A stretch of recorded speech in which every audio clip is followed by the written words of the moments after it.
And welcome to Reliving My Youth. My name is Noel. My guest this week is Matthew Caws. Now, Matthew is the lead singer for the alternative band Nana Surf. Now, back in '96, their debut album, High Low, featured the song Popular. It was such a huge hit. We talk about the song, we talk about if it was difficult for Matthew to memorize the lyrics. High Low was produced by the Cars' Ocasek. We discuss how that came about. We also talk about the comparisons the band received to another band around that time, Weezer. Their second album, The Proximity Effect, had a lot of drama between them and their record label, Elektra, resulting in the band being dropped after their second album. Matthew talks about the time he took off between the second album and the amazing third album, Let Go. Talk about some of the other songs the band has made, as well as their cover songs. Matthew, really enjoyed his conversation. He's a really nice guy, and I hope you do as well. So, Matthew, thank you so much for joining me today. I really appreciate it. Glad to be here. Thanks for having me over. Yeah. So, I used to work at my college radio station. I did sports updates. So, the DJ would always let me pick a song after my sports updates to kind of start his show. And this was the fall of '96. So High Low came out in the summer, and Popular was, popular, so to speak, at that point. But I went a different route because the station was playing that song a lot. I went with Icebox.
Yeah, just talk a little bit about that song real quick.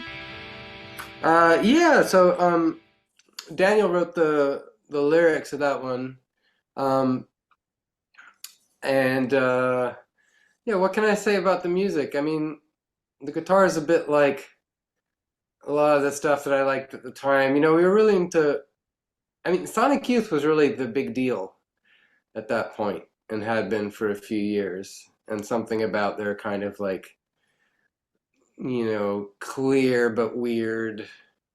You know what I mean by clear? It's like they weren't a particularly muddy band, Right. but the the world that they were working in sonically and harmonically was kind of muddy, but in a really good way. Like stuck between major and minor, stuck between harmonic and dissonant.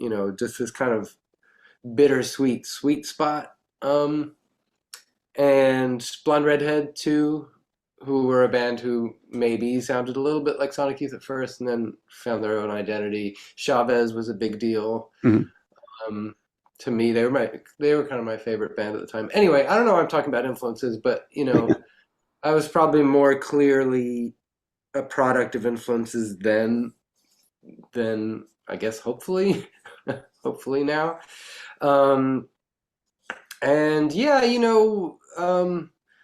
we were really into dynamics, kind of on off dynamics, which is something that's talked about a lot about music from that era and previous, i.e., Pixies into the whole uh, commercial alternative world. A lot of it was like very binary, quiet, loud, on off, stop, start, that kind of stuff. Um, what else? I don't know. Yeah, it's a sad song. It's like a sad relationship song about things not going so great. We had a bunch of those, like a lot of people. Right. Yeah. Yeah. Is it easy? I know that was Daniel's song, but is it easier to write at a point of like heartache, depression than like being happy and being in a good relationship for you? Mm, I think it probably was easier then when things were a bummer, and probably easier for me now when things are happy.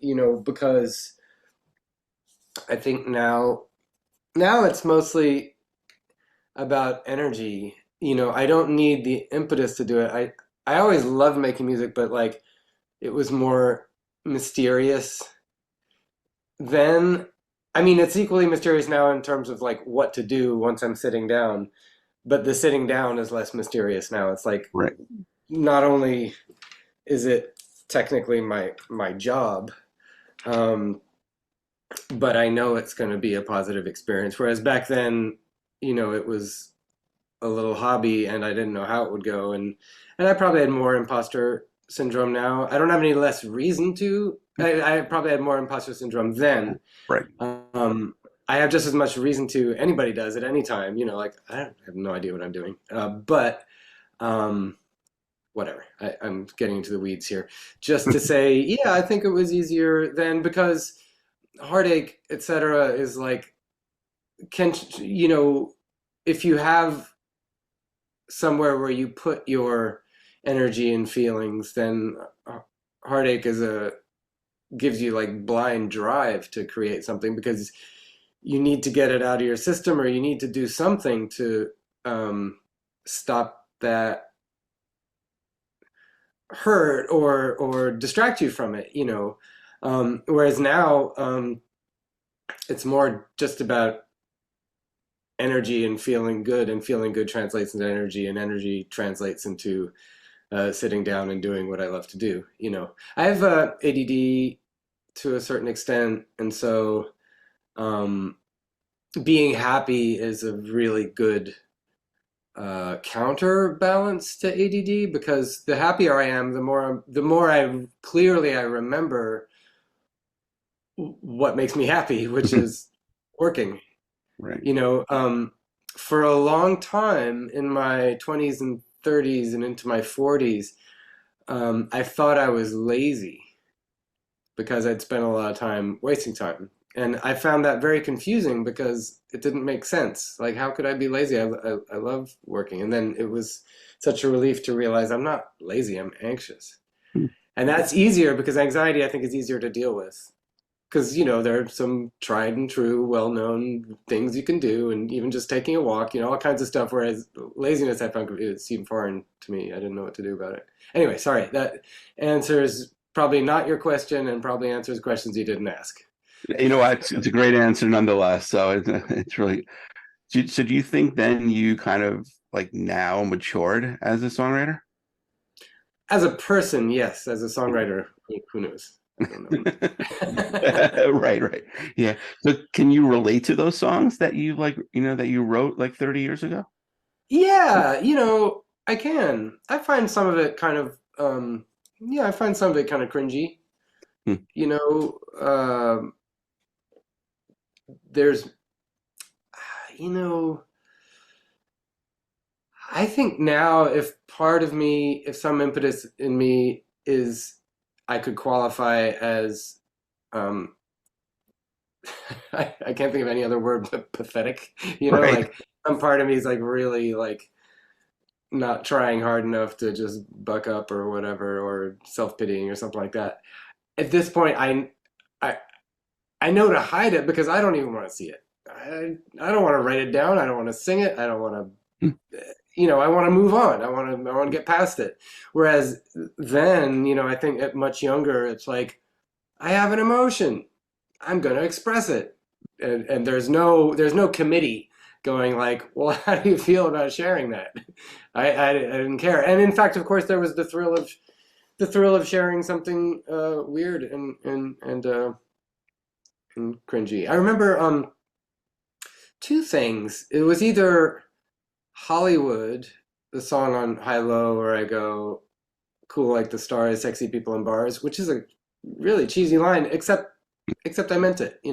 And then I remember writing, I think it was Amateur off Proximity Effect. You said I should get professional help. It always makes me cry. I know I'm just an amateur, but I've got to try. I think my roommate at the time, I was like saying that to myself. He's like, you're not actually gonna sing that or Right. record that, are you? And I remember feeling like encouraged by that. I was like, wow, if that's what you think, I'm definitely gonna do it, because I enjoyed. It's not shock for shock value, but I thought if the nakedness of that is notable to somebody, maybe that's means something. That's interesting,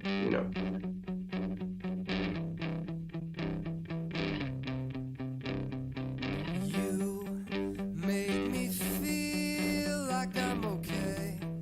I could be happy now. I can say, not run away, stupidly laughing. Wipe out all self-pity. It's slowing me down. Turn off feeling pretty.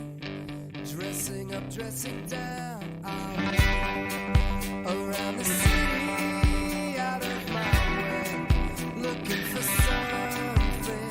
I've got all that I need to save my day, so I'm running. You said I should get professional help. It always makes me cry.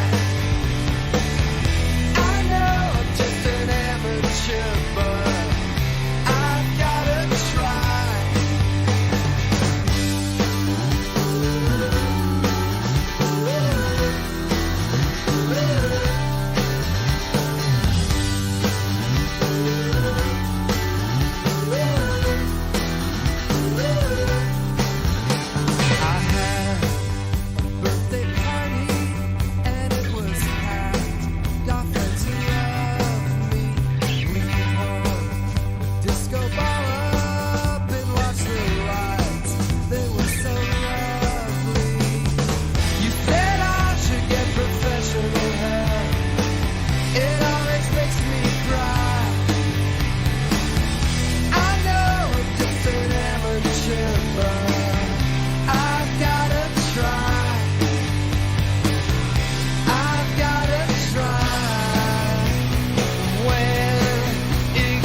And plus, it's triggering an emotion, Yeah, rather positive or negative. It's triggering something. So at least yeah, yeah, you have that there. for sure. Absolutely. Early on, did you guys kind of get compared to Weezer? Well, we did definitely. With I get it with reason, but too much. So the reasons would be Rick Ocasek, first of all. Right. Um, a kind of similarity. I wore my reading glasses sometimes on stage, maybe because I was reading the popular lyrics, or maybe because it was just one more level of armor in a place where I was felt vulnerable or something.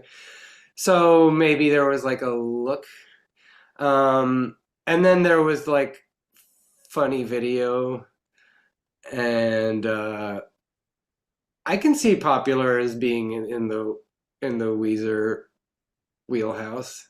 I mean, ironically, and I'm just thinking this now for the first time, I think we sounded a little bit more like them a little bit later, but were compared to them at first. When I don't think High Low and the Blue album, I don't think, aside from popular, I don't see if they have a lot in common at all.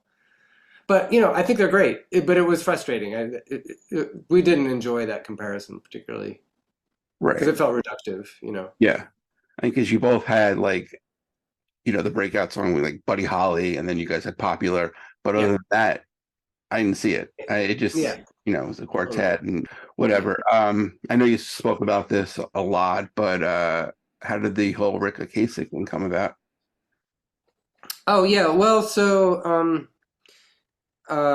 we were sitting on this version of High Low that we'd recorded for a label in Spain, and it didn't work out in the end. They wanted it. They wanted worldwide rights to it, but only had Spanish distribution. And even though we were super young, actually we weren't very young. We were 27, 28, but in terms of experience, we were super young.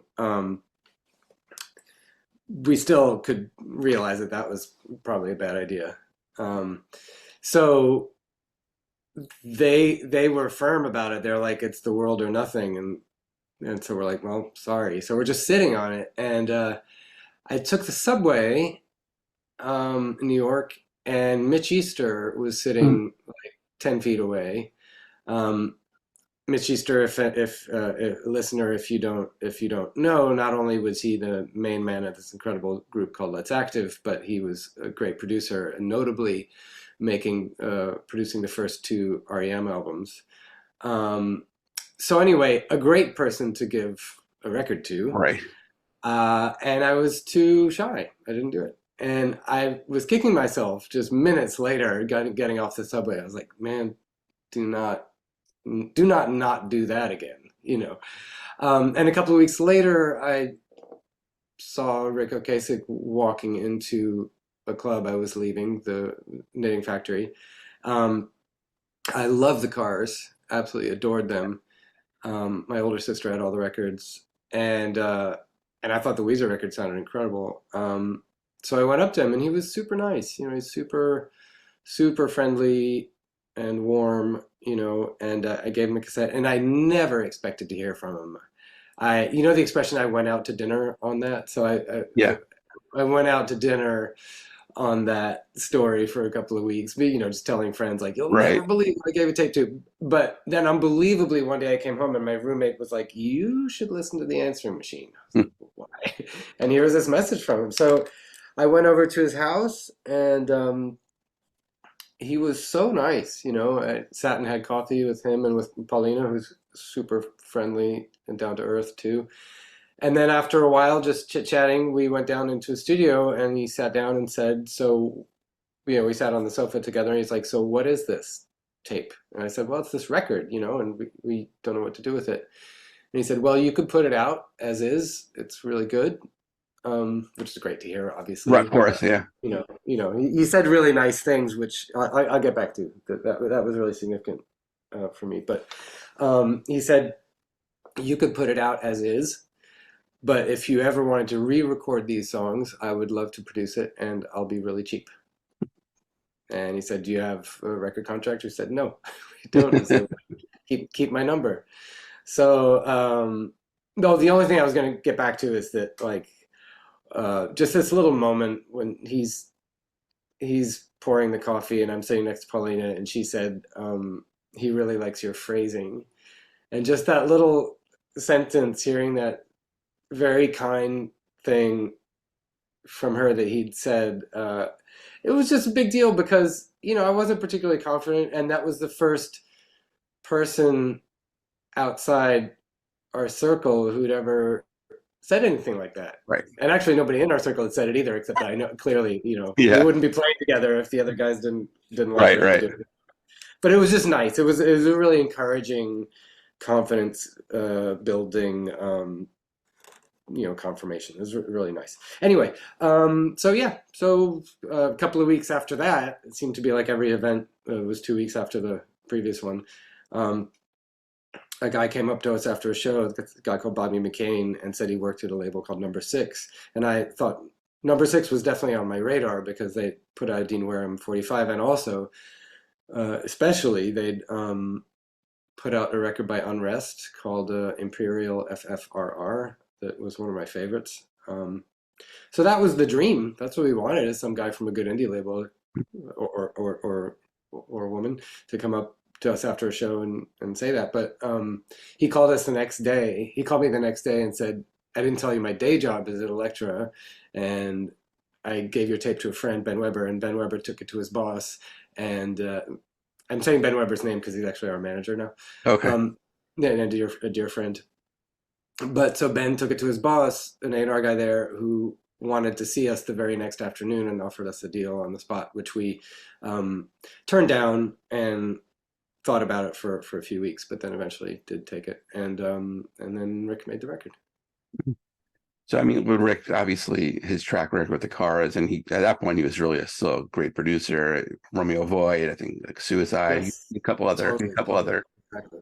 great acts. How much did he protect you guys from yourselves, pretty much being kind of like a novice band? That's exactly, that you phrased it just right. That's exactly what happened, is he protect us from ourselves. He didn't let us, kind of protected us from being nervous. He encouraged us to use the first or second take of everything, keep it fresh, not worry about the mistakes as much as the vibe, and the way it goes for a lot of bands, the first or the second take has something special. And then this is kind of one of the clearest and main things, and I apologize because I've probably told this story in so many interviews, but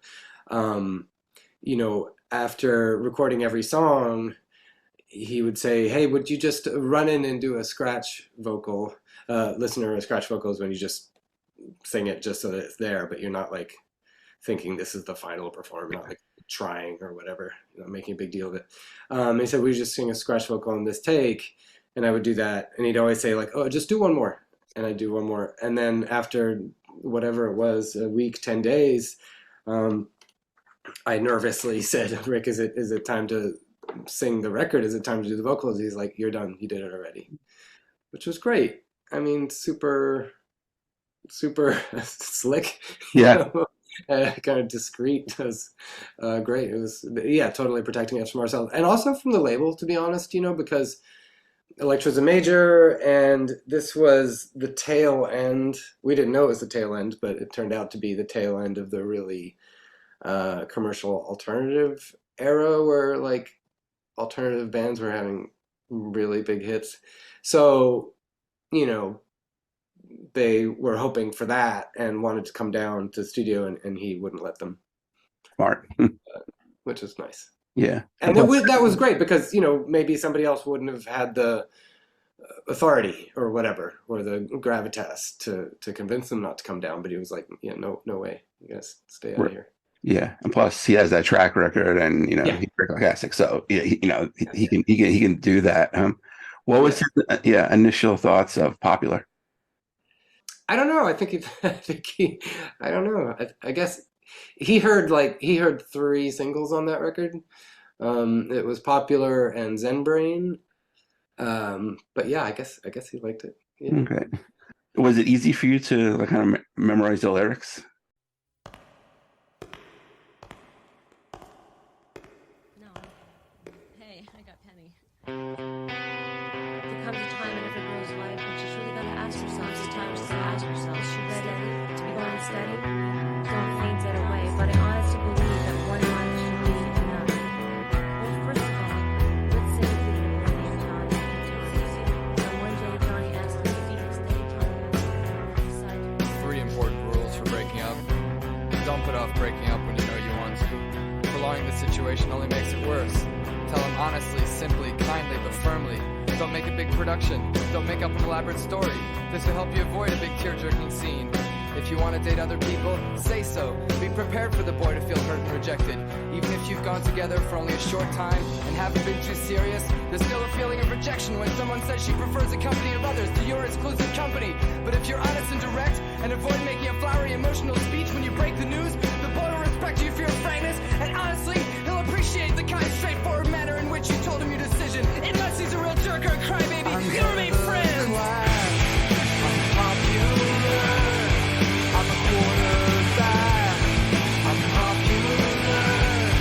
My mom says I'm a catch. I'm popular. I'm never last picked. I got a cheerleading chick. Being attractive is the most important thing there is. If you want to catch the biggest fish in your pond, you have to be as attractive as possible. Make sure to keep your hair spotless and clean. Wash it at least every 2 weeks. Once every 2 weeks. And if you see Johnny Football Hero in the hall, tell him he played a great game. Tell him you liked his article in the newspaper. I'm the party star. I'm popular. I got my own car. I'm popular. I'll never get caught. I'm popular. I make football bets. I'm the teacher's pet. I propose we support a 1-month limit on going steady. I think it would keep people more able to deal with weird situations and get to know more people. I think if you're ready to go out with Johnny, now's the time to tell him about your 1-month limit. He won't mind. He'll appreciate your fresh look on dating. And once you've dated someone else, you can date him again. I'm sure he'll like it. Everyone will appreciate it. You're so novel. What a good idea. You can keep your time to yourself. You don't need date insurance. You can go out with whoever you want to. Every boy in the whole world can be yours. If you'll just listen to my plan. The teenage guide to popularity. I'm head of the class. I'm popular. I'm a quarterback. I'm popular.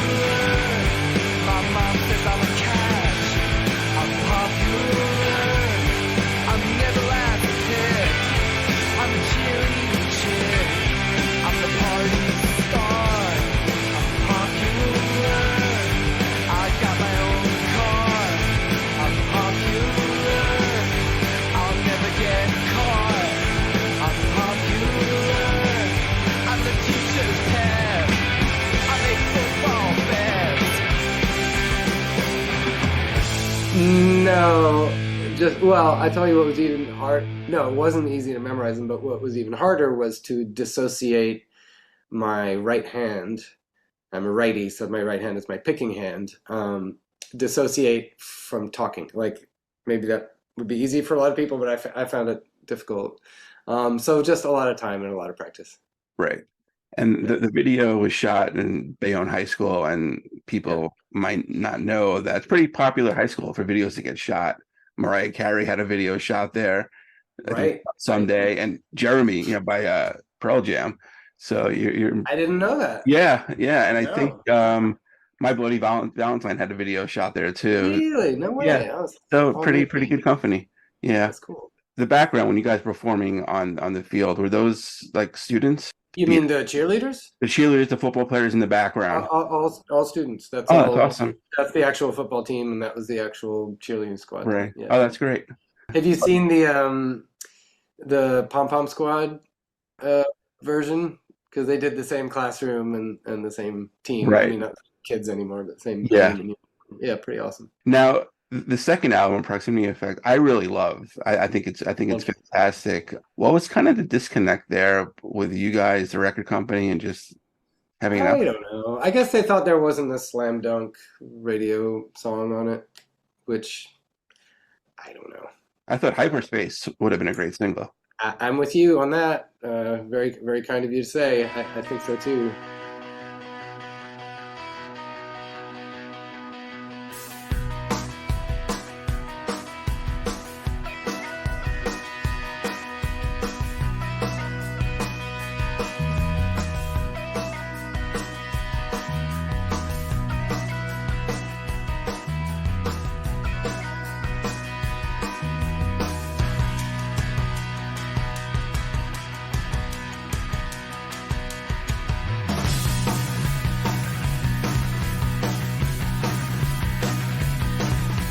Here's the food, fixes now. Home base is the bathroom where the lights are bright.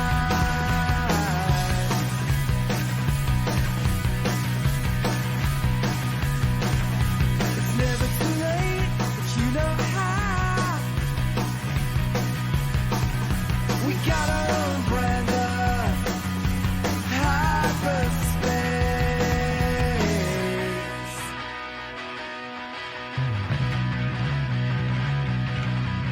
You cannot change anyone. There is no peace. There's only sun.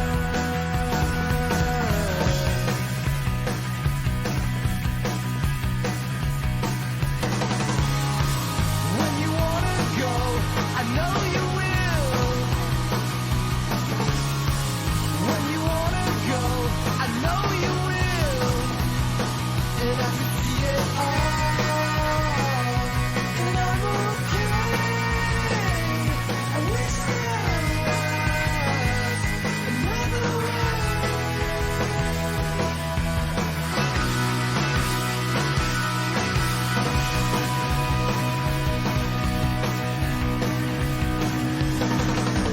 There's no right, there's no wrong. There's just a balance of the things you know.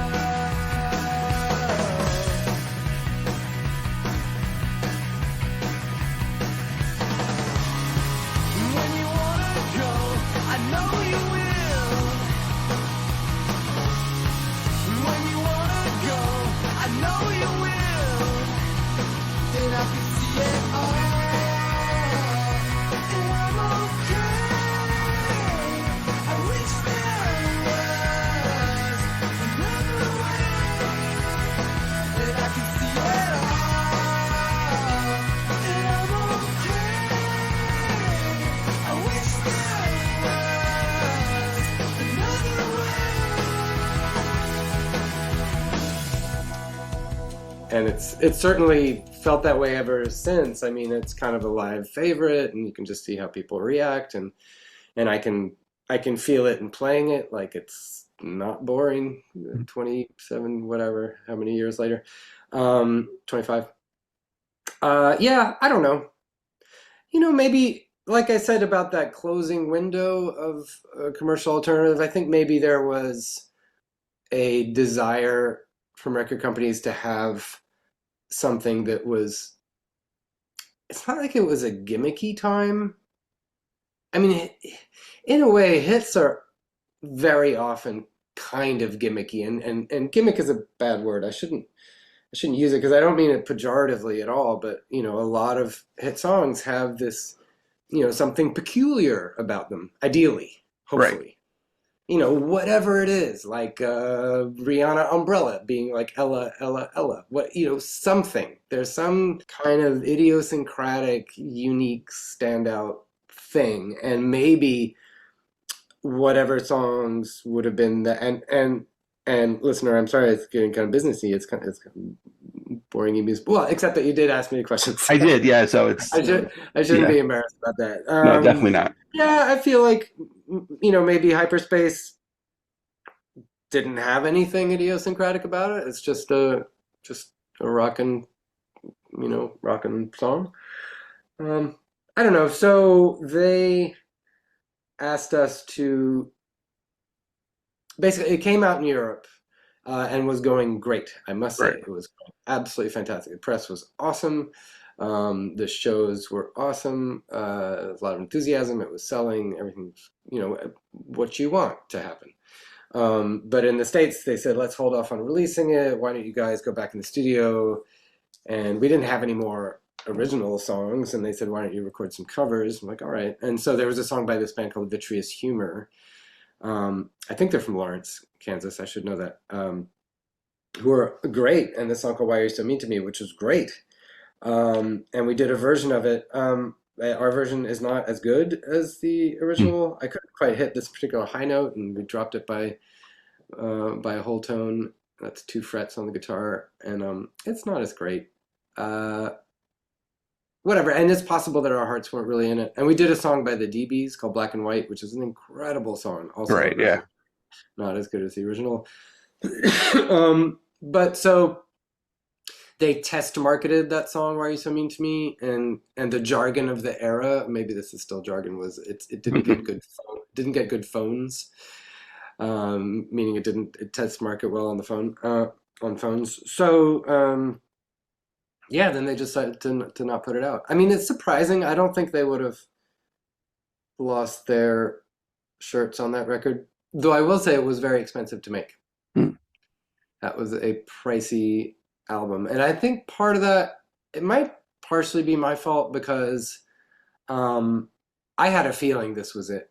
I didn't think we'd have a long ride there. Okay. And I mean, Daniel says that I said these kinds of things, so I don't exactly remember, but I must have. And I think I was like, doesn't matter what we spend, and also we may never get a chance to do this again. Right. So a lot of it was recorded at the power station in New York, and then we moved the whole operation out to Los Angeles, to Palindrome, which was also called Ideal Recording. So it's a place that Michael Beinhorn had put together with some money from Tuesday Night Music Club. Is that a Sheryl Crow record? And Fred Marr was friends with him and worked there a lot. And Fred Marr was the producer of the Proximity Effect. And we worked with him. Really, it's mostly because he made the first Luna record, Luna Park, that I really loved. But famously, he was Lou Reed's drummer at 17, and then produced New York, the Lou Reed record. And the other really notable thing that he did is he was the drummer and producer of Girlfriend, the Matthew Sweet record. Oh, okay. Anyway, so we were working with him, and he wanted to go out there. So we, 2 different studios, mastered by Bob Ludwig at Gateway. It was a pricey record. So the only reason I said that is because I wonder if some labels are like, we spent so much on this, if it's not going to be a guaranteed hit, we're going to cut our losses and not spend any more by releasing it or promoting it or whatever, making any videos or whatever. Which I always find to be comical. I mean, you already put the effort and money into it. You might as well see if you can get some returns out of it. Yeah, and right. And also, like, unfortunately, but I mean, that's the reality of business and capitalism, which I'm not against. I'm not against capitalism. I just think all the rules should be obeyed. Right. When people are going to like want to tear down the system, like I understand that, except that if companies paid taxes and regulators were allowed to regulate, etc., capitalism would be a lot less. I mean, if you could iron the corruption out of it, but of course that's pie in the sky, since we seem to love corruption. What was I saying? Yeah, I don't get the like, if it's not an instant smash, we're not going to put it out. If we don't think it's going to be an instant smash, we're not going to put it out. Like, clearly that record would not have lost money in the long run. There's no way. We're still selling copies of it, our tiny way, so it would still sell. Yeah. Now, usually, like, a band would get like a third album with the label. They'd say, okay, the second album, all right, fail, but they would like, all right, this is it, the third album. Whereas that would be nice. Yeah, it would be nice, but I'm sure. And I think you're right that it did used to be more like that for sure. I mean, when you look at track records of like, or the trajectories of bands from the 60s, 70s, and 80s, it's like people had a lot more patience then. It seemed like their first 5 records didn't do great, and then they hit pay dirt on number 6. Exactly. Yeah. Right. Yeah. But I just want to sing out a couple of songs from Proximity Effect that I absolutely love. Mother's Day, which is great. And I love the line on your Star Wars sheets, you set the scene. Was she just seducing you, or did she want to scream? Yeah. Now, I love that song, and maybe because I'm Thank also you. a Star Wars freak as well, and had Star Wars sheets back when I was younger. But yeah, just the background behind that song.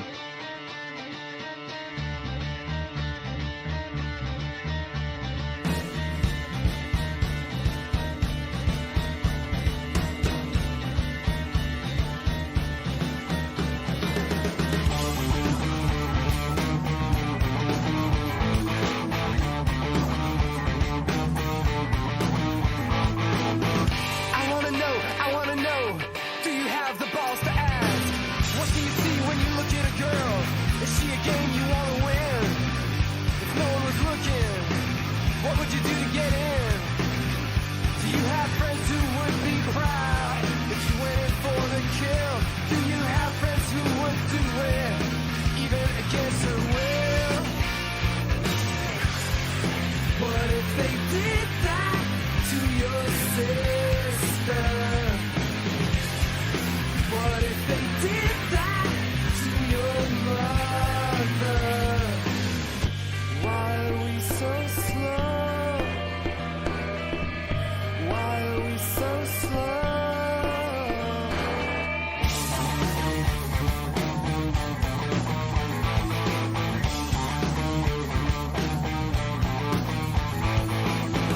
I bet you think you're such a hottie, but a body afraid is not a sexual body. What do you do when you look at a girl? Is she a game you wanna win? If no one was looking, what would you do to get in? Everybody's been laughed at and everybody's been left out, but it's no excuse to turn it around. No boy has the right to hold a girl down. What if they did that to your sister? What if they did that to your mother? What if they did that to your sister? What if they did that to your mom? On your Star Wars sheets, when you set the scene, was she seducing you?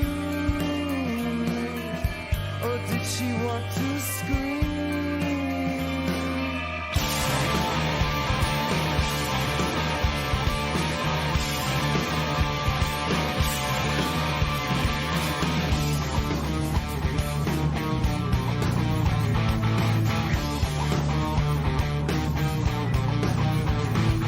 It's you versus you versus you versus you versus you versus you versus you.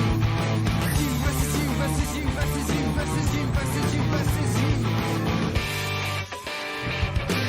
I can't forget that tomorrow's Mother's Day. I can't forget that tomorrow's Mother's Day. I can't forget that tomorrow's Mother's Day. I can't forget that tomorrow's Mother's Day. I'm talking to you, you know who you are. Going too far. I'm talking to you, you know who you are. Going too far. You feel good for 10 seconds. Should be screwed up for life. You feel good for 10 seconds. Should be screwed up for life. Blue balls and all of that bullshit. Blue balls and all of that bullshit. Blue balls and all of that bullshit.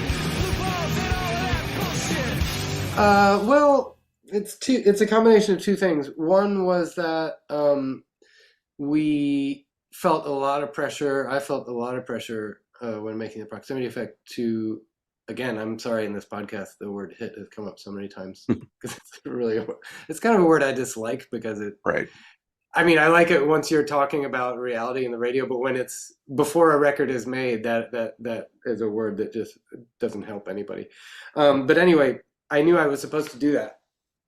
And in fact, I remember running into John Flansburgh from They Might Be Giants, who lived in the same neighborhood. Super, super great guy, like total awesome dude.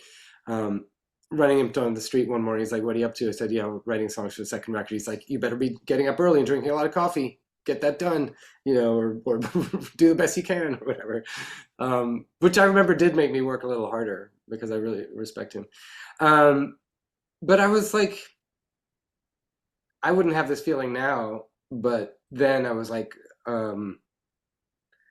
what is it? I guess I felt gross about it or something, which is so dumb. Something about the commerciality of trying on purpose to write something that was going to be successful. Now, of course, like that's awesome. You know, Right. if you make an apple pie, you want to make an apple pie people that you really think is really good and that you're really proud of. I mean, what's wrong with trying? You know. Anyway, something about it was making me uncomfortable, and I guess I thought if I try and in quotes, I don't know why it's in quotes, but if I try to do something good or useful, it'll make me feel less icky about trying to have a commercial success. So I thought, well, what can I do? What can I do? What can I do that could help something or somebody? And it happened to be that very sadly, sadly because of the big picture of this, I had more than one girlfriend who had an experience with sexual violence in their past. Okay. So I'd heard a few stories firsthand, and also with one girlfriend of mine, I'd gone to Take Back the Night. That's an event that it was at Barnard College, but I think it's been in a lot of cities and a lot of campuses, Yeah. and that's when a number of women and friends of theirs, victims and friends of victims, and women and men would go in this march and then end up at a spot where there'd be a stage and a microphone, and young women got up and told their stories, and it was totally. It's not that it was eye-opening. My eyes were already open to reality, but it was just eye-widening, I guess. And what really struck me is that a lot of these young women telling these stories of being raped or date raped, were telling them for the first time, which made me think, well, if those are being told for the first time, like how many of these stories have not been told, and how many Right. people did not go to the authorities? Anyway, that's a long way of saying I felt like, being a male voice trying to make some, I don't know what else to do but be damning, really. That's the only thing I could think to do. Robot is the same song in a way, but it's the one that's less social experiment and more just straight ahead song. I was just expressing something. Whereas with Mother's Day, I was thinking more conceptually, like, okay, well, if this was a hit song, and you want to appeal to possibly aggro dudes, then it should be aggro music. So there was that riff and the kind of approach to that song. And then what do I say to this person? And, in hindsight, I don't know if it was I don't know if that would be the right thing to say to that person. That, it's hard to say what's going to get through to somebody or make them contemplate themselves or be open to change, be open to admitting what they do or want to do and why. And, anyway, sorry, I've said a lot about that. I don't know. That's quite all right. But is it kind of like ironic with like songs would have really like tough topics and they have like kind of catchy music to kind of like, bring people in? Is that kind of like important? Like you don't want to have like kind of, sad, impactful, kind of disturbing lyrics when you have like kind of like dreary music set to it. Right. Well, I guess right. Maybe it's a question of how contradictory is it? Like, if it's contradictory in a mood way, where the lyrical impact is being undone by the music, or if it's like makes one seem disingenuous, yeah, sure, it'd be. All I can think of is the opposite, and again, this is also something I've said in a lot of interviews, but it's an example I think is notable, is the Beatles song "Every Little Thing" is really striking because the lyrics are totally straight ahead happy when I'm with her, when she's walking beside me. You know, I'm happy and I know I'm a lucky guy, or however it goes. You know, it's completely uh, rainbows and sunshine, but the melody is so aching that I love it, because I feel like the melody is telling you that he knows that what he's saying isn't true, or that he's making an effort to be positive when in fact he's full of doubts. Anyway, that's all I've got to say about the contrast of music and lyrics. But yeah, it's certainly Right. interesting, and I bet there are some examples of like super happy music with devastating lyrics. Yeah, I guess one of the most popular ones is probably like Modern English is "I Melt with You" when it's about nuclear war, and it just sounds very popular. And Is that what it's about? yeah, Oh wow! I never, you know, I'd never heard more than the top layer of it. You know, I thought right. it was like a total Yeah, love song. Wow, I'll go back and yeah. listen to it. It'll totally change your, opinion of the song. Not an opinion, but like I guess, open your eyes to it a Yeah, little sure, more. sure, sure, sure. Another one on there is 80 Windows, which I absolutely love.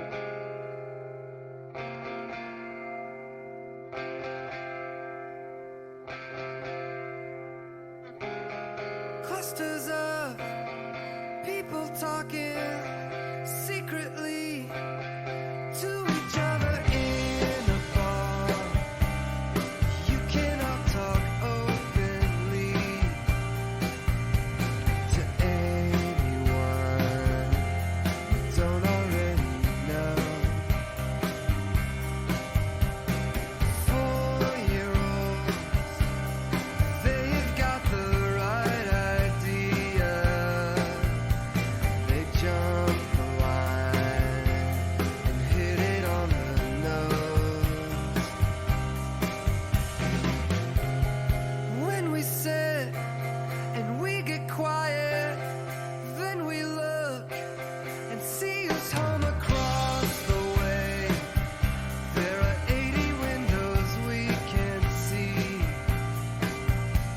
It's Christmas time and they all have the same tree. You tell me the patterns you already see. I wonder if they see us in our bed. You said you like the one with the father who always eats with his son.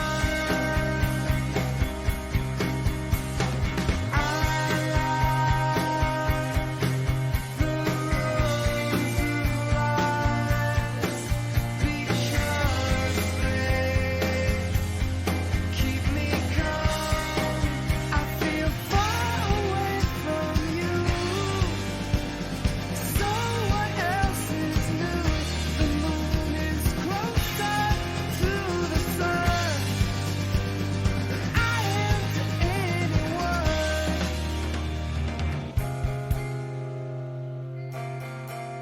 What can I tell you about that? Well, yeah, that's like a relationship song, and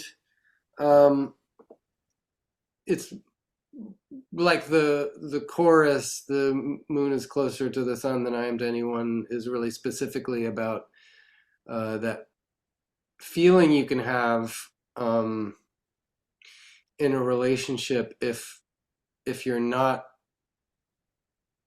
if your connection is effed up, whatever it is, one of you's having doubts, one of you wants to leave, or there's like, or there's suspicion, or God, anger, jealousy, whatever it is, and this physical sensation, which I think you can have in, on chairs or on a sofa, but particularly lying in bed, if you're lying trying to fall asleep 2 feet away from somebody and feeling distant from them or disconnected or something's not working, it's wild how in that I don't know if I use this word right, but that in that liminal space, the liminal space between being awake and asleep, that gray area when you're kind of maybe drifting off, maybe not, when with your eyes closed, you're sort of floating in an enormous something, space, in an enormous place. And that person 2 feet away from you can feel hundreds or thousands of miles away from you. And I was having that feeling of feeling like another planet from the person I was next to, and so that brought that image of the moon and the sun being far from each other. Right. Yeah. Now there was a kind of a few year gap between that album and the next one, Let Go, which I think everyone thinks that's probably the band's best album. I love it as well. Now during that stretch, was there a point when you thought that it was over for you guys? No, the point that we thought it was over for us guys lasted about 3 minutes or something. That was when I remember Daniel was over at my apartment, and I just gotten off the phone with somebody at Elektra, and they had just told us, or it was our manager, I don't remember. Someone had just told us that record's not coming out. And we were shocked, just for the reasons that you and I were talking about 15 minutes ago. It's right. Like, okay, you don't think it's going to be a smash. Okay, but you're still going to put it out, right? Yeah. So when they weren't going to put it out, we definitely had a couple of minutes of like, oh my God, like maybe we should break up the band, form another one. I don't know, do something else. But it didn't last, because the fact is we love being in the band, and the shows were always great. It's always been great. I'm sorry, I'm not saying the shows have been great. The audiences have always been great, and our experience playing the shows has always been great from the very beginning to now. It's never changed. Like, it feels good. So anyway, yeah, no, we didn't give up. And also, like, there was a period when we weren't very busy. That's true. Elektra held on to that record for a little while, so we put it out independent. The Proximity Effect we put out independently ourselves eventually, but it wasn't like the next month. Like, it took a little while for them to let go of it. And then when they did, then we, started our own little imprint and put it out and toured and stuff. And we were in no hurry, because I mean, there was nobody else's schedule. And so we took our time, not on purpose, but it's just how it happened. Like, and it was a super luxurious period for me. It's one of the best times of my life, really, because I knew the band would probably get busy again. I knew it definitely had potential. I knew that it might go somewhere. And so I wouldn't have felt right pursuing another career. So I just worked at my local record store, which is great. I mean, anyone who has worked in a record store knows that is, if you're a music lover, that is a dreamy job. Right. You're with other music lovers,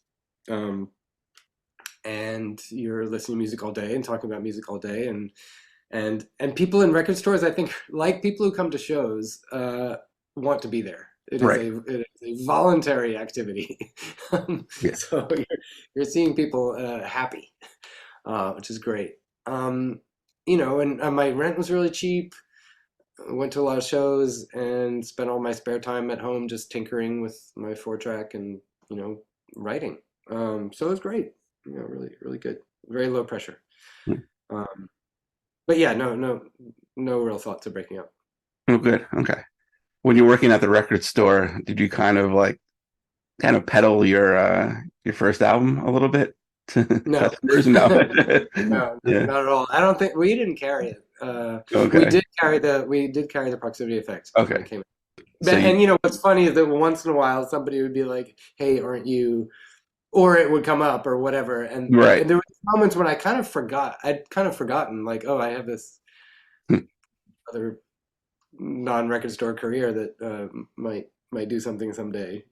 Yeah. I just got so used to my day-to-day life that sometimes I would kind of forget. Right. With Let Go, I mean, there are so many great songs on there. Inside of Love.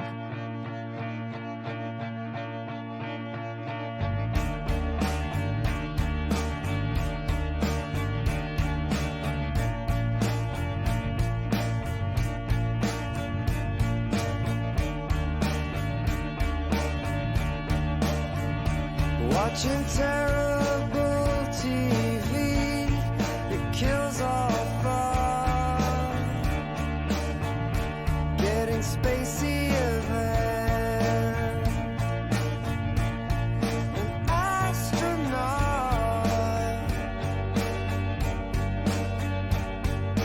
Making out with people I hardly know alive. I can't believe what I do. Late at night,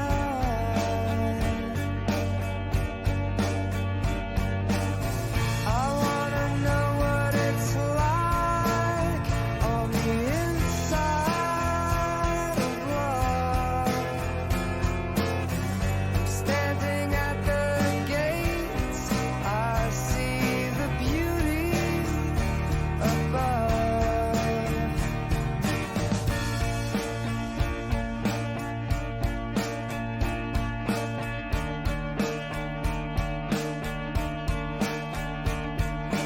Only when we get to see the aerial view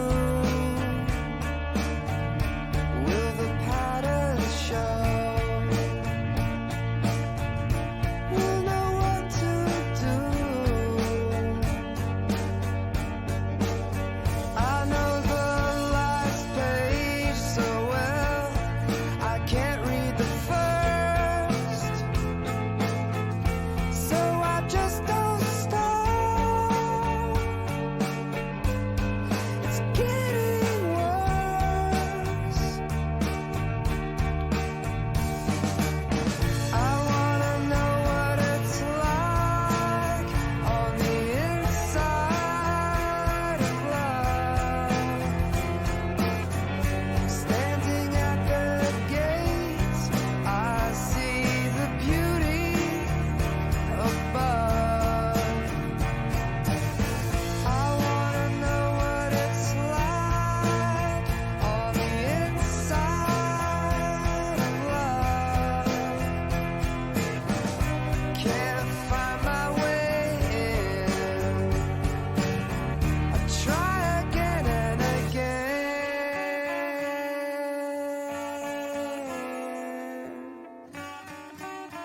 Which, I mean, it was in a lot, featured in some movies, TV shows. There was a show, Wonder Falls, that I was in. I absolutely loved that show. It was, short-lived, but also it was in One Tree Hill, I think, and a couple other things. But Paper Boats, I really, really enjoyed that song. And I live in Connecticut, but originally from, Queens, but I would commute every day and it would take the subway. So Yeah. I definitely, can relate to the express train passing the local line in there, because there was definitely on the 6th train that I would take. Yeah, that's right. That's right. Exactly. Yeah. Exactly. So so that was a great album. What were some of your like favorites from that? Oh, Blizzard 77. Okay. Probably. Just it was. I was a big Elliott Smith fan. So I think that's probably why I had a guitar detuned. Because he played in full drop D.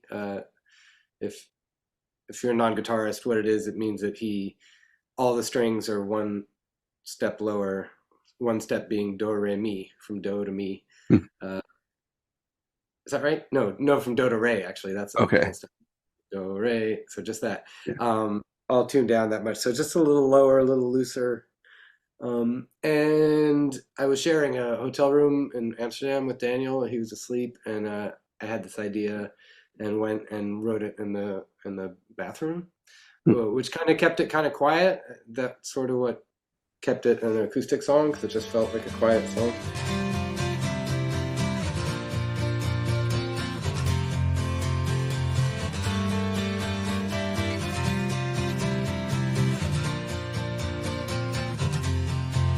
In the blizzard of 77, the cars were just lumps on the snow. And then later, tripping in 7-Eleven, the shelves were stretching out of control. On a plane ride, the more it shakes, the more I have to let go. Now the signals still getting all mixed up. We're always doing damage control. But in the middle of the night, I worry it's blurry even without light. In the middle of the night, I worry it's blurry even without light. High, high. I know I have got a negative edge, that's why I sharpen all the others a lot. It's like flowers or ladybugs, pretty weeds or red beetles with dots. But in the middle of the night, I worry it's blurry even without light. In the middle of the night, I worry it's blurry even without light. High, high. I miss you more than I knew.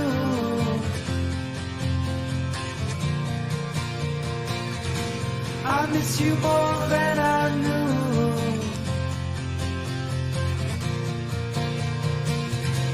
I miss you more than I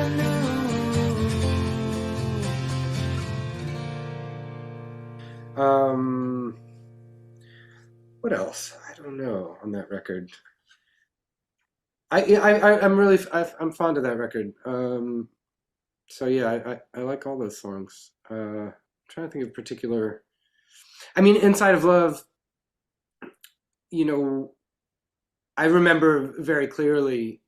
I remember writing it clearly because, you know, some songs are fast, some are slow, and some come in parts. And that one, I had that verse all figured out, but I just didn't know what chorus would, what was the answer, you know, or what was the big picture, what was Right. the payoff exactly. But you know, the way songs are a lot, you know, you have, it's like I don't know, I'm making this up on the spot, Bonnie, but like the verse is like the supporting evidence, and the chorus is like the case, Right. you know. And so I had this supporting evidence, and what's the story, and what am I really trying to say? What am I sniffing around with the verse? And I remember being in McCarran Park, which is the not like Central Park. It's not a big leafy park, but it's got some trees and like a track to run around. Anyways, near my apartment in Brooklyn. And I remember being in the park. It's like a crowded Saturday, but all of a sudden I could hear the chorus, and I knew what I wanted to. I finally figured out that what I was trying to express was that like love was a place that seemed often that it had a locked gate, you know, and that I couldn't get in. Like if there was a Charles Addams cartoon of somebody trying to get into a zoo, you know, Right. it'd be a tall, fancy a gate, you know, gate doors. And so the image finally clicked, and the idea of being outside it and wanting to be inside it, like that was it. And I remember having this feeling like I might not be able to remember this or hold on to this image so clearly. So I ran home. It was like 5 or 6 blocks, crowded, a lot of people going towards the park with coolers and stuff because it's a beautiful day. So I'm like swimming upstream against traffic, you know, just weaving in and out, running home because I wanted to get it down. So I'm very happy that it worked out. That I Right. didn't forget. Yeah. Good that you never, like short-term memory loss or whatnot. Right, or be like, whatever, I'll remember that later, get a hot dog. Yeah, You know? exactly. And that was obviously before having like a cell phone where you can just Yeah, oh yeah. up in the notes Yeah. section and you have That's it right. Yeah. Has your songwriting process changed like over the years? No. I mean, it's a bit more. I'm in more normal hours because I'm a family person. You know, I have a 6-year-old, and so there isn't any more just staying up all night doing it. Although, I mean, I will stay up late sometimes, but I really regret it Right. because I have to get up at 7 to get kiddo ready for school. So Yep. there's no sleeping till noon anymore. That's for sure. But you know, that's okay. That's good. It's good. It's a new stage of life. So there's a new Not a Surf record being mixed right now. Oh, good. And for a lot of those, most of the songs on this record I wrote at like 5 a.m. because couple of reasons, just like the peace of the early morning before anybody gets up. And also, like a lot of people, I have an inner critic. And like for a lot of people, my inner critic is particularly, has a trigger finger and will shoot stuff down really fast. And that's hard, you know, it's hard to get around that.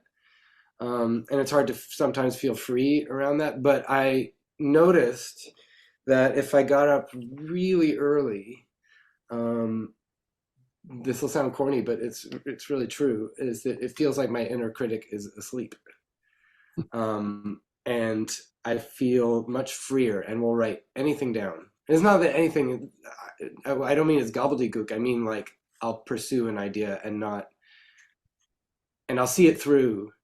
Not a whole song necessarily, but like a whole little paragraph, you know, if like fleshing out an idea, I'll see it through before deciding prematurely that it's not any good. So that's really good. And I think part of that is because the concept of wasted time, which is, I find so damaging. And I worry about it all the time. I constantly think I've wasted time, and oh my God, you know, once I get going on something, I'm like, Jesus, why didn't I start 4 hours ago? You know, always beating myself up. What's so great about the early morning is that there's no such thing as wasted time, because the day hasn't even started. It's all free. Right. All, you're, you know, it's not on credit. It's just abundantly there to be used. Yeah, I've wasted plenty of time, which is, you know, unfortunate. You just try to deal with it. And Yeah. It's tough sometimes. It is, for sure. For sure. And of course, it feels like worrying about wasted time is a waste of time. And that's, it's just like when you don't have much time to sleep, but then you can't fall asleep because you're worried about how tired you're going to be. Oh my God, we're so dumb. I know. Yep. That's pretty much me every night. Yeah. The follow-up that had Always Love, which absolutely, it's a fantastic song, very inspiring as well. Background behind that one?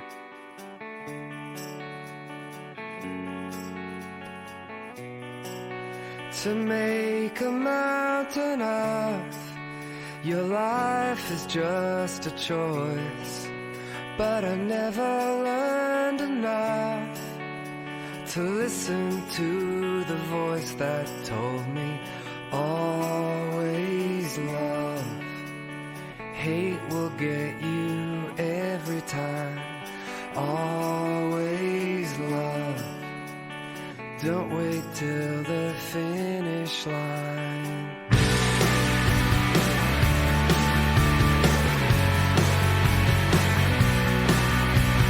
Slow demands come round.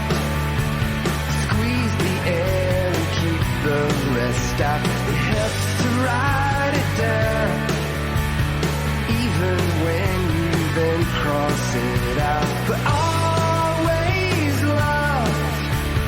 Hate will get you every time. Always love, even when you wanna fight. Self-directed lies.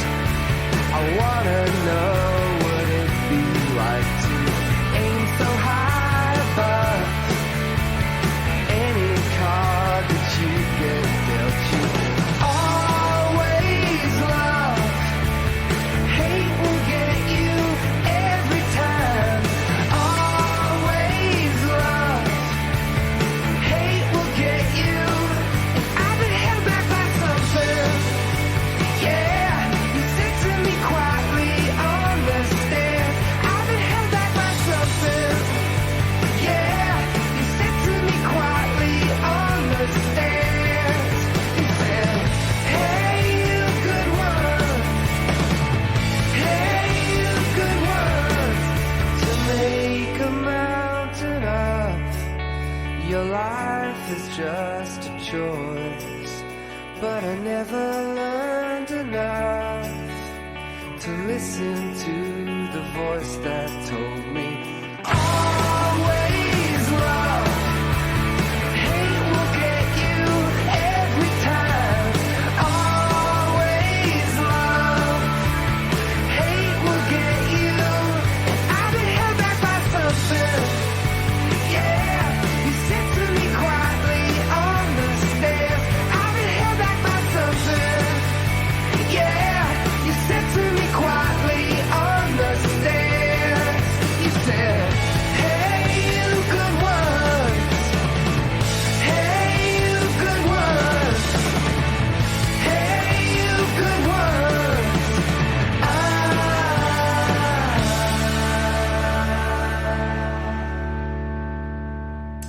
Yeah, that was I was having a kind of a conflict with somebody, and there was some like resentment and anger and stuff, and didn't feel good. I hate fighting. I'm Yeah. super non-confrontational. But anyway, that was making me sad. But Ira came over. We were gonna just like kick some ideas around. It was a beautiful day. Like you're Connecticut, right? So like a truly beautiful Northeast spring day, Right. can like change your mood completely. Almost bring a happy tear to your eye. I mean, when it's a beautiful day is stunning, and that perfect like cool, warm, fresh smelling air was blowing in the apartment, and I was just so happy for physical reasons, that it so it kind of gave me some context to see what a waste of time this anger was, and how I should really just find the most positive part of myself and try and get through it and solve this conflict, and meet in the middle, just somehow try and understand how much you can have in common with somebody, even if you're in conflict, all that kind of positive stuff. And so that song really felt like a letter to a future self, because I knew this was a temporary feeling, but if I could bottle it. And so that's kind of what the song was, like a paper airplane to my future or something. I was going to scribble down these words and throw it out the window, and hopefully on a future day when I was feeling negative, I'd open a window and this paper airplane would fly in from the past and remind me to be more loving. Has that worked for you though? Kinda. Okay. I mean, you know what? It totally has, especially because I've had the joy of singing that song on stage hundreds of times to people who are also singing it, and so it's this kind of like positivity generating moment that I've had again and again and again. It's been amazing. Right. Yeah. And you released an amazing covers album, If I Have a Wi-Fi, and I recently saw Depeche Mode in concert, and I absolutely love your cover of Enjoy the Silence. And I like covers that are different from the original. When it's like in a basically remaking Psycho scene by scene, like what's the point? Yeah. And that cover is great. And also one of my favorite Kate Bush songs, Love and Anger. And thank you. Yeah, hit a home run with that one as well. It lay buried here. It lay deep inside me. So deep I don't think that I can speak about it to anyone. Could take me all my life, but it would only take a moment to tell you what I'm feeling. But I don't know if I'm ready yet. You come walking into this room like you're walking into my arms. And what would I do without you? Take away the love and the anger, and a little piece of hope holding us together. Looking for a moment that'll never happen, living in the gap between past and future. Take away the stone and the timber, and a little piece of rope won't hold it together. If you can, tell your sister. If you can, tell a priest. 'Cause it's so deep you don't think that you can speak about it to anyone. Can you tell it to your heart? Can you find it in your heart to let go of these feelings like a bell to a southerly wind? We could be like two strings beating, speaking in sympathy. What would we do without you? Two strings speaking sympathy. What would we do without you?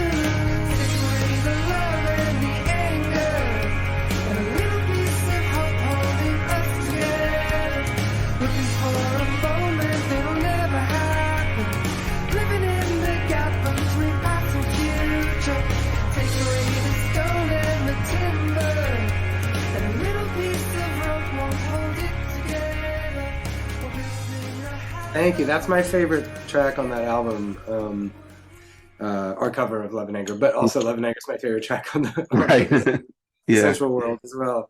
Oh, I'm really glad you like that. I mean, that, for what it's worth, I really also like covers that change it, but most of the time we've made covers, or I've on my own at home, I've made very faithful covers, not going out of their way to be faithful, but that, since I was like 13, what I've loved about playing somebody else's song is just the fantasy ride of it. It's like a roller coaster that you get on, where you get to be in the Who, or you get to be the Ramones, or you get to be the Beatles, and you get to go on that ride and have that experience as if you'd written it, as if that was your record, and the Love and Anger, that's just me trying to just do that song faithfully.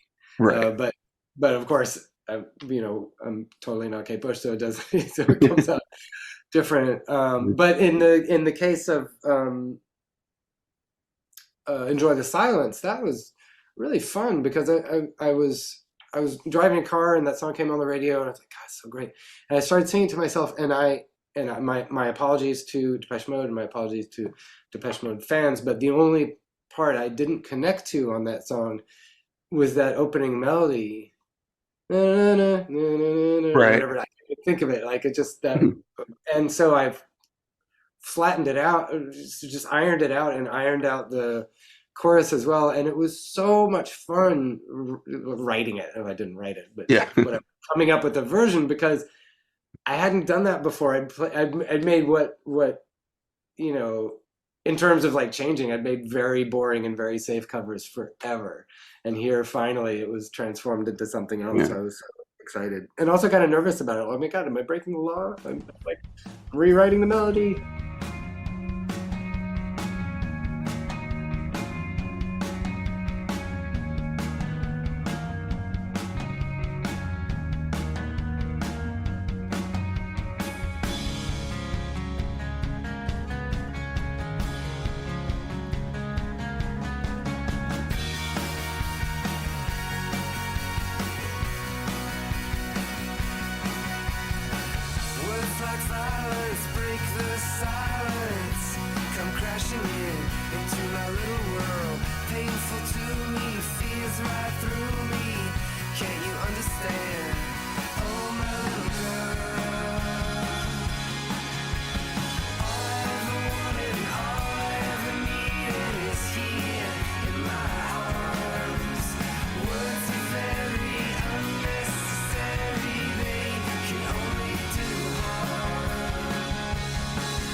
What kind of reaction did you get from that album? Really good. Yeah. People seem to dig it. Yeah. It was probably kind of a stopgap. Probably, I think, maybe I was having writer's block, like just, we're moving too slow, which I definitely do sometimes, and so it might have been that like our manager and us were probably like, well, shit, we don't have a new record. We got to do something. Yeah. Yeah. I really enjoyed making that. Right. And then you had another. And, I'm sorry. Just to say, no. It's also our keyboard player, Louis Lino. We love working with so much. I mean, now he's our keyboard player, but at the time was just playing with us sometimes. But he had a new studio that he built in Austin, Texas, and we really love working with him. So making that covers record was kind of also an excuse to go down to. Right. Difficult topic, politics, and how dysfunctional it is here in the States, and you're being overseas, kind of looking and from afar, but obviously being very connected into it. And you had a song for Congress, and it seems like the dysfunction in politics, especially in Washington, I don't think is ever going to change. It just seems to be getting worse by the day. Was that kind of like your inspiration for that song?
Around the world in bars and parks, people commiserate. Complex feelings round this flag of ours, but don't wanna see it fade. They still want their American friend. As you walk through Statuary Hall, just see the marble moving. All the statues starting to walk. Where do you think that they're going? To find the man who would be king. Doesn't seem to care about anything.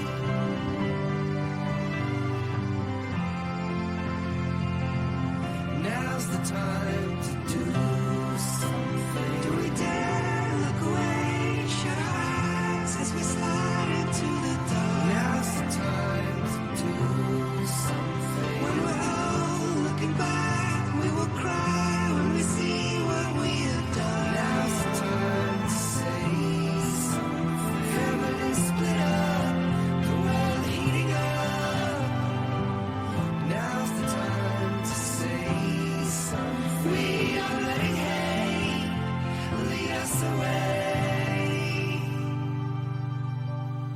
Yeah. It was the family separations at the border. It was really what did it of Mexican immigrant families, and feeling just really distressed about it, and calling my Congress people, and leaving messages, and then again, it's like back with Mother's Day, like what can I do that's useful, and Song for Congress came about like that, like thinking, what can I do useful? Well, what do I do? I write songs sometimes and sing them. So what would I sing to a congressperson if I was in their office? And that's how that came about.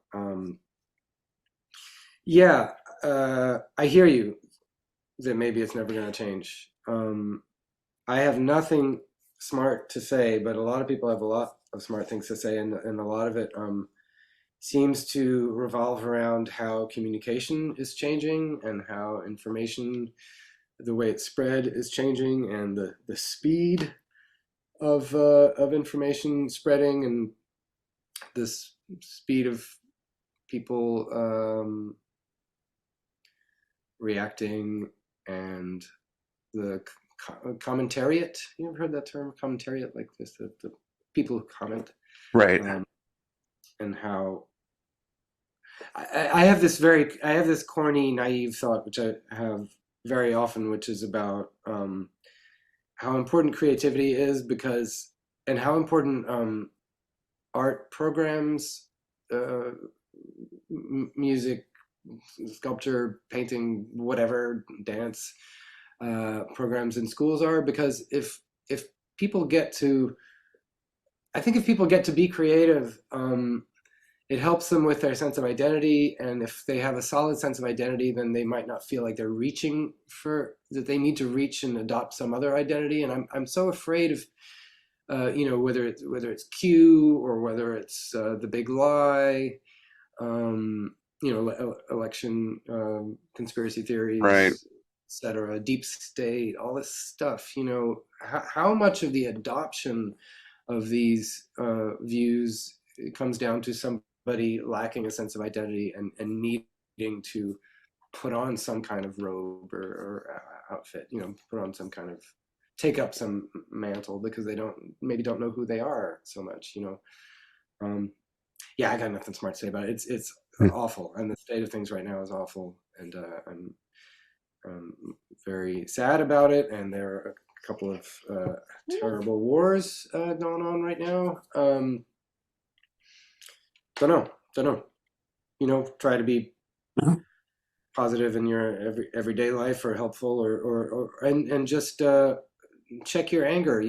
I feel like anger and hatred is like the genie you can't put back in the bottle a lot, and it gets out, and then it catches on, and we can't take it back, and it's just terrible.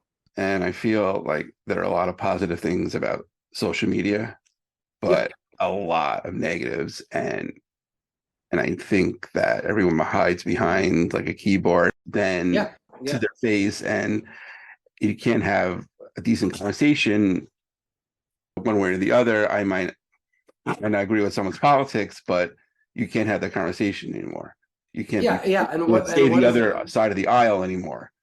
What is lacking in that person's life or community that is causing them to need to have the satisfaction of lashing out? Like, why doesn't lashing out feel more alien to people? Why does it come so easily? That's very worrying. Absolutely. That kind of segues into a song that I really enjoy, Live, Learn, and Forget. Yeah, kind of the background for that one.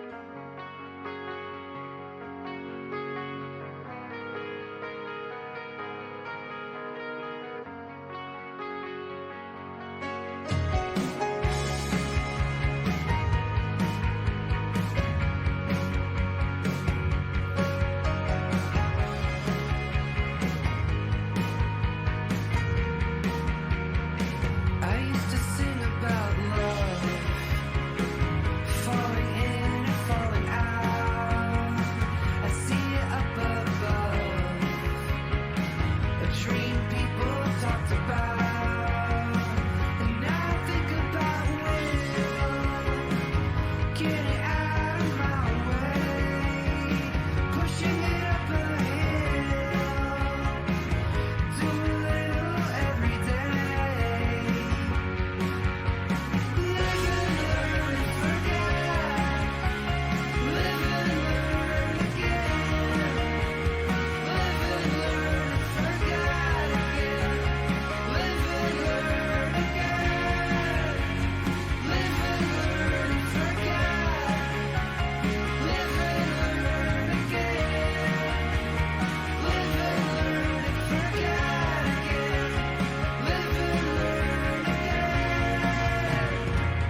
Yeah, I think I started writing it when I was working on the Minor Alps record with Julia Hatfield. Right. I remember one of the tapes I had of that period. Yeah, well, it's just the frustration of realizing, or the frustration of like learning a lesson and being like, oh yeah, I learned this one before. I just forgot and blew it again and relearned the lesson and just seeing that cycle in myself or around of like living and learning and forgetting and then having to live again, live and learn again and make the mistake again and what do you do? What do you do? How do Right. you like short circuit that? Sorry, or fix that short circuit, whatever. I don't know what to do with that metaphor, but yeah, how do you get away from that? How do you? There's this expression I keep on meaning to turn it into a song title or album title or a lyric or whatever. I hope I do one day, but it's basically like, if I knew now what I know now. You know, when we're always like, if I knew then what I know I know now. now. Right. If you go back to kindergarten, but have the brains you have now, whatever. Of course. But if only I could have the brains I have now. Now. Right. Like if I could access, because somewhere in you, you know, as you're like blowing it or making X mistake again, like clearly the knowledge to not do that. Yeah, exactly. Not waste that time or to not, you know, whatever it is in your brain. Yeah. Just in a trunk. Right, exactly. Right. You know, keep your good shit out. Put your bad shit in the trunk and buy a big long table in your brain and lay out all the good stuff. So get some desk lamps around and light exactly. comfortable chairs. You can sit at different areas of the table, like easy access. Where are my best instincts? Let me keep them on display. Right. Exactly. And sometimes at that moment you can't find the key. It's hopeless. Trunk. No, it's good. It's you know what your key. You know what I found. Here's a living and learning and forgetting thing. Is that usually when I can't find my keys, they're usually under my bag on a bed or on a table or on. You know, it's like I put my keys down and then I put my bag down and I put my coat down and they're covering the keys. They're very under there. Right. Yeah. That's why it's so important, I guess, to have duplicates. Yes. And I'm so glad you mentioned Minor Alps because I love the project you and Juliana did. And Thank you. Yeah, I guess did it kind of start with "I Want to Take You Home" from the B-Sides album? Yeah, it did. It started with that, and I sang on her song "Beautiful Girl," on "How to Walk Away." So what happened was that, and I think there was one other song I sang harmony on. I'm sorry that I can't remember. What happened was that we, you know, mutual fans, though me first, you know, I was a fan of, big fan of Black Babies before I'd put out any records. So I'd gone into the studio when she was making her record and sang a bit. She came and sang on "I Want to Take You Home." But the genesis of the band is actually that she was playing a show in New York and asked if I would come up on stage and sing a couple of the harmonies from the record. And so we needed to practice them. So she grabbed an electric guitar and we went down into the stairwell of this club. I can't remember where it was. Joe's Pub, maybe. And you know, an electric guitar, even not plugged in, makes a little bit of noise, and particularly if you're somewhere quiet, like the stairwell at the bottom of the building. So we went over the songs. And the thing is, we'd never sung together. Okay. And when we sang together, we were immediately, both of us, like, hey, that's a great combination. That's really good. And not only did we love harmonizing, but, and this is a particular thing, is that we really enjoyed singing in unison, singing the same note. And singing in unison with somebody is usually pretty hard because they're singing the same note you're singing. So what you're hearing yourself do can be confused with what they're doing, and you need to hear yourself so that you can adjust and so that you can, you can drive, flat or sharp, and find the middle and stay in the middle of the right note. So it can be hard to sing with somebody else, but there's something about our two voices that we manage to both hear through them or hear through the other person. I don't know what, it's the sonic quality of the two. They kind of match up in a way that makes singing the same note really easy. Anyway, so this is a very long-winded way of saying that the sound in that stairwell made us think we should make a record. Right. Yeah. That was definitely a great choice.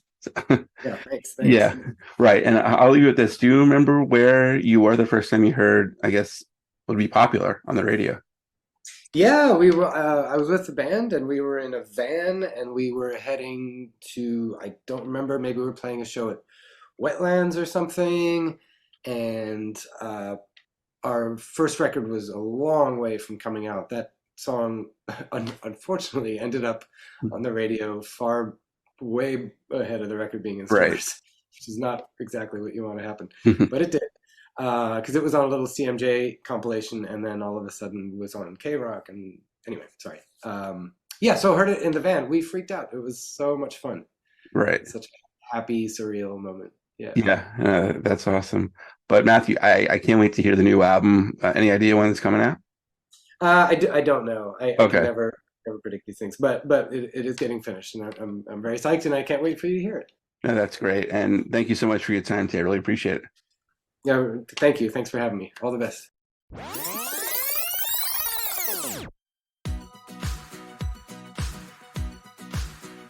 And a special thanks to Matthew for joining me today. You can follow the band on X, formerly Twitter, at NanaSurf. Their website is nanasurf.com. And if you have a guest suggestion, you can hit me up on X, formerly Twitter, at @TheFirstNoel19, or like the page Reliving My Youth on Facebook. You can go to iTunes, check out all the past episodes we've had. While you're there, please rate and review the show. If you don't have iTunes, not a problem. The show can be found on SoundCloud, Spotify, Podbean, Amazon Music. A new episode will come out soon. Happy holidays, everyone.